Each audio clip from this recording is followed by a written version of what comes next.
Peter Obi, the presidential candidate of the Labour Party in 2023, joins me now exclusively in the Rise studio. Thank you very much indeed for coming in. Thank you, Charles. Always a pleasure to see you. Thank you for having me.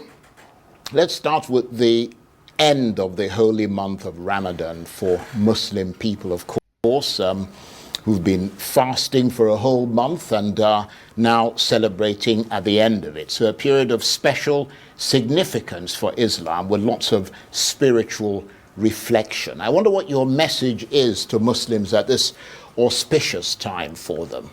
Well, like I said in my tweets, first is that they've been able, after the fasting and everything, been able to reflect about our country. It is now time to say, where do we go from here? And as I wish them happy Salah, I hope we'll use whatever they've been able to reflect in the past 30 days to hope that we'll build a better Nigeria. And as you talk pointedly there about reflection, let's reflect on the 2 years into President Tinubu's term, what is known as the midterm. As we look into what he's been doing for the last 2 years, how would you assess his midterm? Well, Charles, I always don't want to be involved in assessing this present government, because I've always remained consistent that he is doing well. Because what he promised the people is exactly what he's doing. That he will start and continue from where the previous government stopped. And that is doing well, Charles. You can go and use every measure. I've said it in this studio before. Somebody who made dollar at 300 and something, 400, is now 1,005. Charles is done fantastic. Same in fuel, same in everything, same in unemployment, everywhere, in terms of democracy, in terms of everything, is in on the sliding side. And that is doing well, because that's what he promised. Well, I suspect they're likely to disagree with you. I mean, the president's team have suggested that his reforms are working and that his management prudence is bringing back international confidence. They say that growth may be slow, but it's on an upward curve, and that Nigeria's fiscal position has improved considerably, which is the precursor to investing in infrastructure and innovation such as technology. But you don't agree with that assessment? Charles, when you talk about improvement, there are not things you say. There are things people feel. There are things people see. There are things that, it's just like when you talk about, I've listened to people say jobs are being created. Where are the jobs? If you talk about job creation anywhere in the world, you see the figures. If you talk about improvement in education, you see it. Improvement in health, improvement in this. If you say the government is now doing the right thing, the democratic, this, you will see it. You just mentioned River State. So where is it? So we can see it.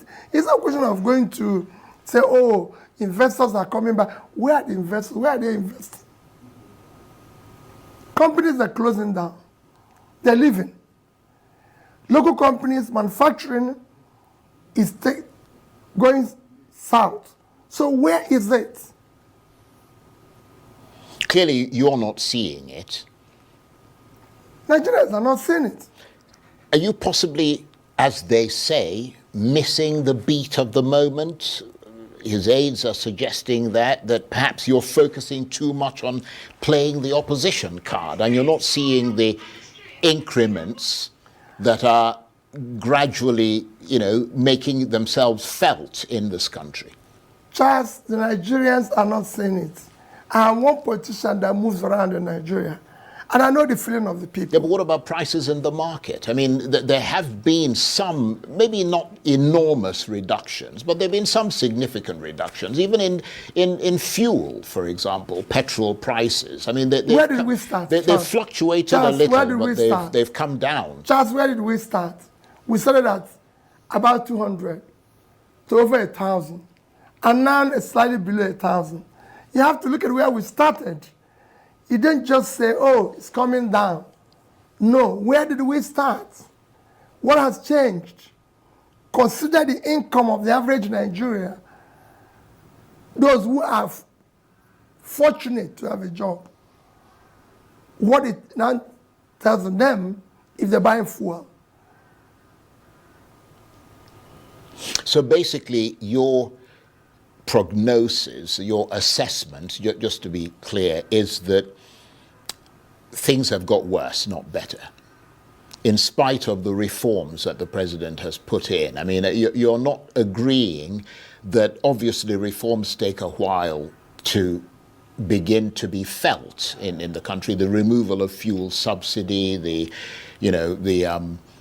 regularization of price of cost of naira and all the rest of it. I mean, you don't think that those things are reforms that needed to be done? Wouldn't you have done that if you were president? Charles, I believe that reforms take time for people to start seeing the gains of it. Well, that's what their argument is. But people have to see a clear roadmap that what they are sacrificing for, let's take fuel subsidy, which they say there's huge savings. Where is the savings being challenged? Well, they said, for example, and I'm not a spokesman for the government, but I have to play the devil's advocate because they're not here. I mean, they said that, for instance, more money is being given to the states. And if you look at the numbers, I mean, the amount of money that the states are getting, I mean, it's higher than it used to be. Although some are making the argument, and I suspect you're making the same argument, that because of the devaluation of the naira, what they're getting is not worth anything. Charles, if you are making a savings, you said, I want to save this money to be able to invest where?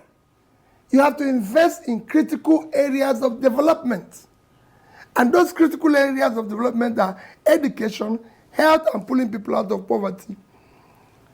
Are we investing in it?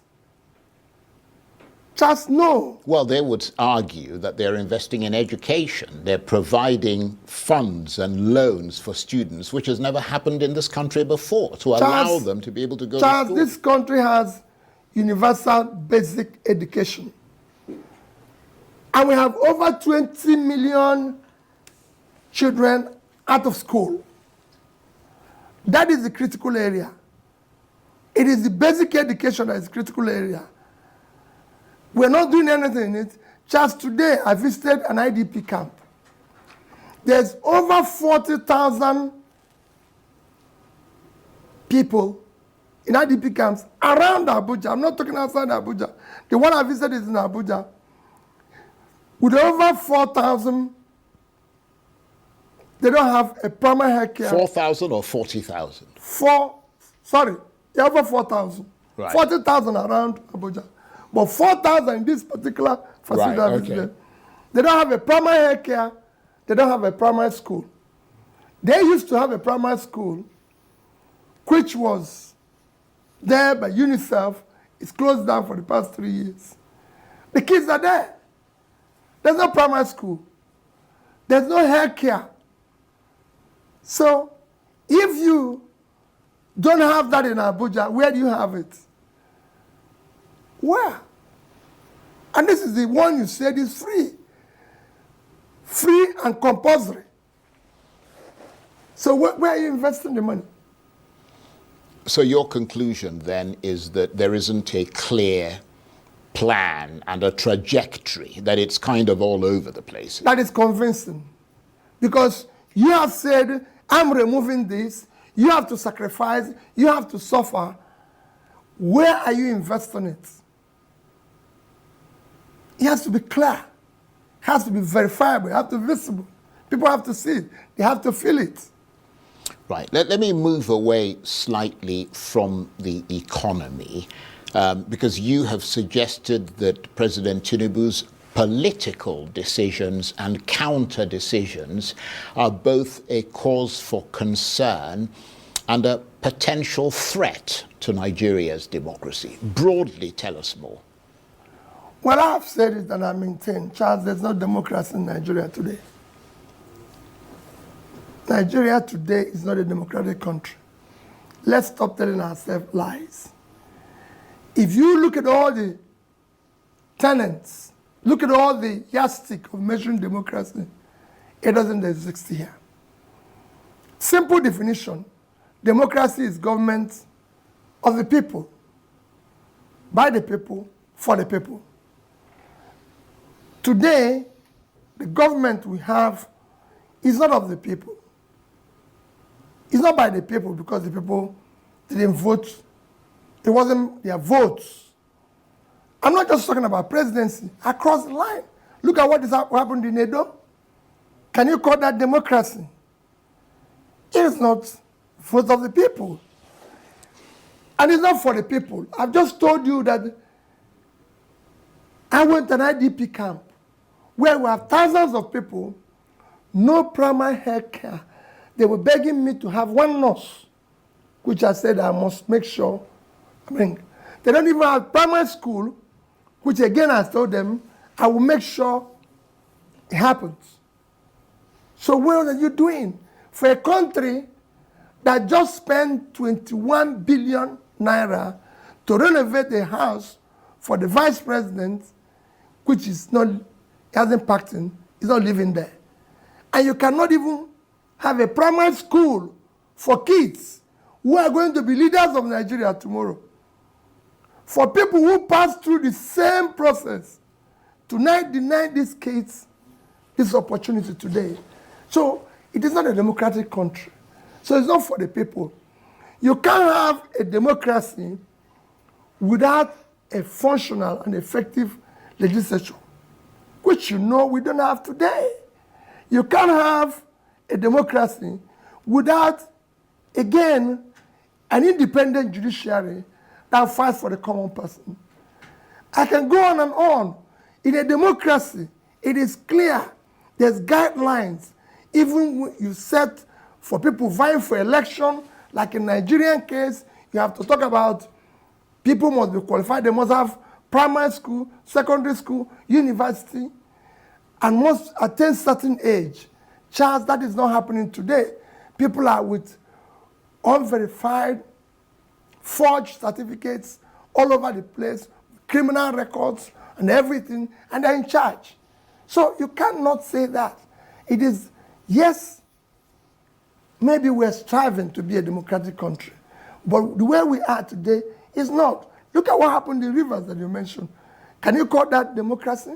I'm going to come to Rivers State Yes. in a minute because it would obviously require some analysis and certainly your assessment of what is going on there. But they would argue, the president's aides, that Nigeria may be a faltering democracy, but nevertheless it is a democracy. And one of the hallmarks for assessing that democracy is freedom of speech, and the fact that you can sit here and criticize the government and be quite, forceful in your criticism, forthright, that is a manifestation of at least a measure of democracy. Charles, I can tell you that even me is being harassed every day.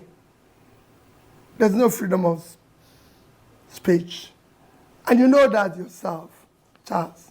And I can tell you, and there's so many people who are being detained in one place or the other because they've made one statement or anything. Well, I haven't been harassed, to be fair. But yes, yes, maybe you've not been, but I've been. Well, that's unfortunate. So I can tell you that even that doesn't exist. But when you say, yes, he exists, Charles, when you go for an exam and you score 10%, it's a fail. I'm just giving you real measure of democracy. We failed in all of them. So it doesn't exist.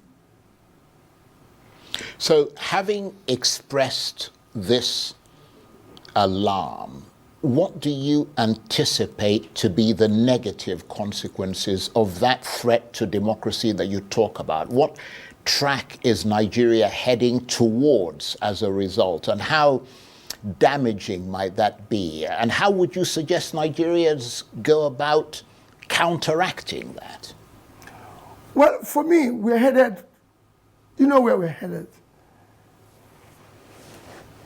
It will get worse. And when it gets worse, we're now going to threaten to a state of nature, of anarchy, where anybody can do anything you want. Everything is collapsing. Even when the people who are supposed to be seeing it are not seeing it. But you can see the negative impact in all the critical areas, even the education you mentioned, when you said people are being given scholarship to go to school. Student loans. Student loans. What is happening at universities, Charles? Our universities now are politicized, where appointments for management of universities are now political. You now fail local government election, you're appointed on your university board, university governing board, where vice chancellors, they even have been appointed without merit and everything. And the consequences that you see universities now giving honorary degree to all manner of character of people. So even that is deteriorating.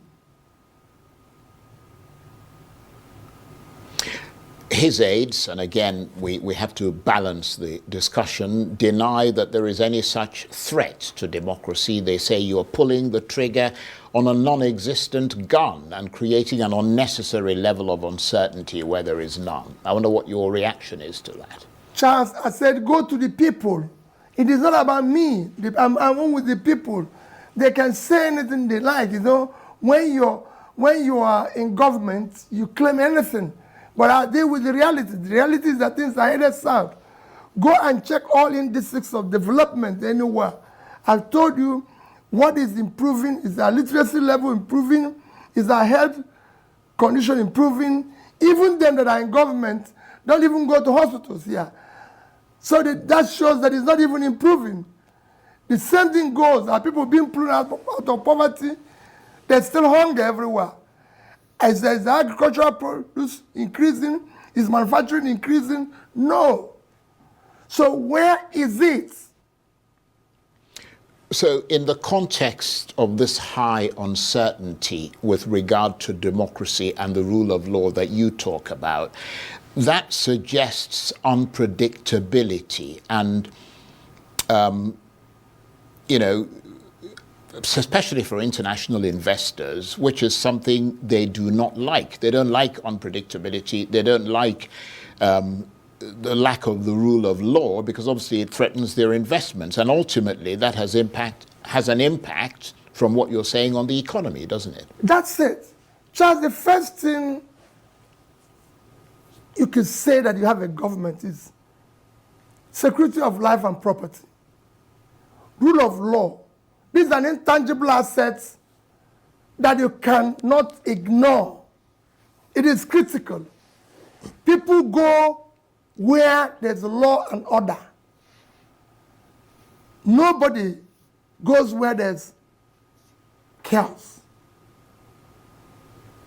Where do you see the rule of law?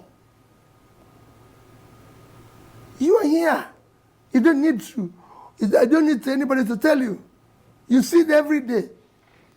Well, all this talk about democracy and the rule of law leads me inevitably to what you talked about previously, which is Rivers State. I'm sure you've been seeing the rising political temperature there over the past few months, which has heightened with considerable tension. But was it enough for a state of emergency to be declared? Capital no. You cannot, Charles, take the action that has been taken in Rivers State. for what happened. There's a clear path to dealing with that issue.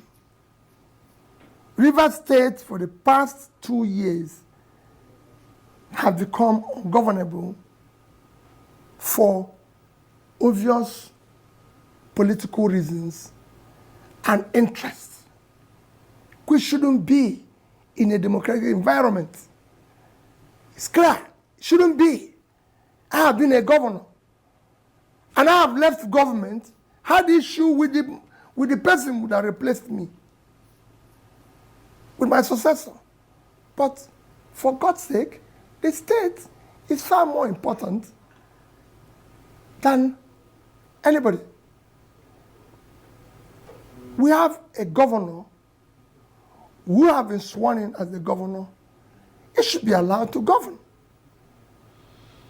So what is your sense of what is behind that presidential declaration? Does it all seem straightforward, or do you detect a sleight of hand there? I mean, we heard a few days ago the former governor of Rivers State, Rotimi Amechi, alleging that President Tinubu's emergency rule in Rivers State is a tactic to intimidate governors who might not support the president in 2027. Is that a bit far-fetched, or do you subscribe to that school of thought? Well, for me, what happened in Rivers State is very unfortunate and is impacting very negatively to the little or remaining inkling or democratic space we had. He eroded a lot from there. So, as for intimidating the governors for 2027, it shouldn't be. The governors are going to seek re-election. You're going to seek re-election. You're going to seek re-election based on what you've been able to do, your performance. On Nigerians, the governors just have one vote. It is because of what I told you that it is not a democratic country that you are trying to intimidate the governors. So you believe that that's what he's trying to do? If that is what I'm just telling you, if that is what he's trying to do, right, it's because it's not a democratic setting. But is it what he's trying to do? I believe so. I believe so. And of course, the manner in which the National Assembly, you touched on this briefly earlier, approved that state of emergency with a voice vote is continuing to cause ripples across Nigeria and beyond. Do you agree or disagree with those who say that trust and confidence in the National Assembly has been eroded as a result? Completely eroded. Very unfortunate. That's why I said there's no functional legislature. It's not there. Our political setting doesn't exist in any democratic environment. Okay, let me ask you to hold your thoughts there. Let's take a